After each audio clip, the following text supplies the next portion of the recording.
Naririnig ba niyo yan si Dilima? Bugira.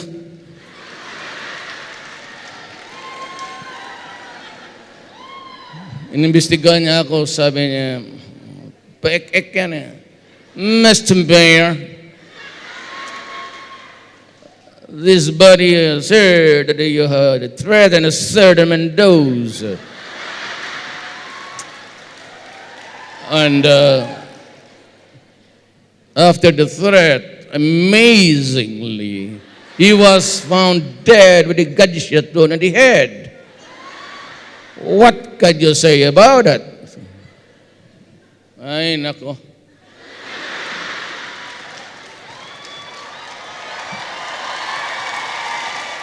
Ito si Dilima, malaala ko ito, dating kami sa Davao 1949. Kukunti lang yung lupa kasi kumpayan yung Davao parang marshland, pagat-patan halos. Yan Davao is a product of, yung, pag magbahay ka, dagdagan mo ng sand and gravel. Ganun na sa Davao noon. May isa kaming kapitbahay na malaking babae. Malaala ko si Dilima minsan pag she's oppressing me. Maglaro kami doon small land.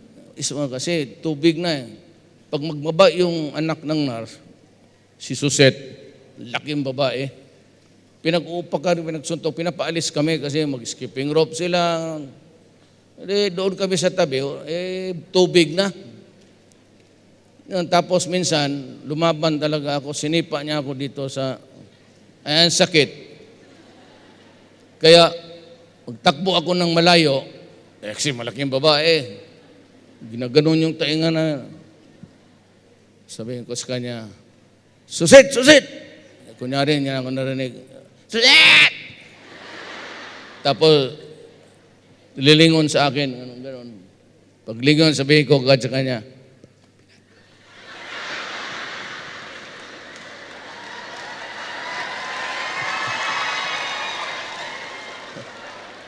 kalagot. Wala man kayo pangganti. Bugbog dito, bugbog. Takbo ako naman. Susit! Kunyari, ayaw pa magtumingin. Susit! Susit! Susit! Tapos lapit ako. Susit! Ano?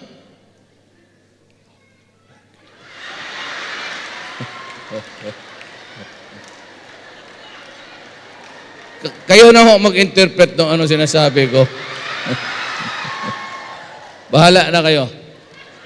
Do not interpret it in the worst of the meaning because nandyan si pastor. Total yun namang read my lips. Pwede namang, kumusta ka?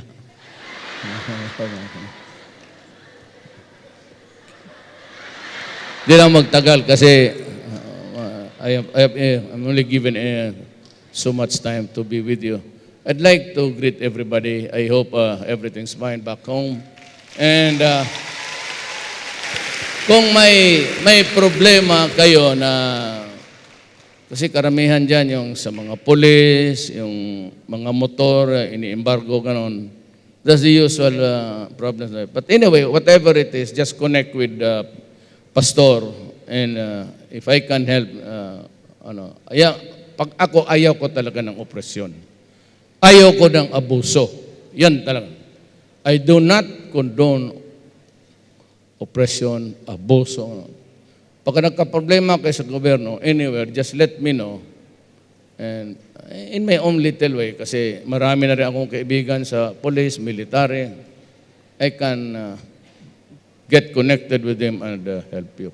Kung ano man yung problema ninyo, I know that it is not easy to uproot from your family to work here. Alam ko you're suffering. There's always that unbearable loneliness na, at saka you are always thinking of your daughter and son na pinapaaral mo. Pero sa Davao pa lang rin ngayon, I can assure you that your children are safe and sound. Basta mahuli ko ang patay talaga. Yan that I can assure you. So, hindi na ako magtatagal. Marami pang magsasalita. Nice to be here and pakibosta na lang rin sa mga relatives nyo sa Pilipinas. Salamat, Mayor.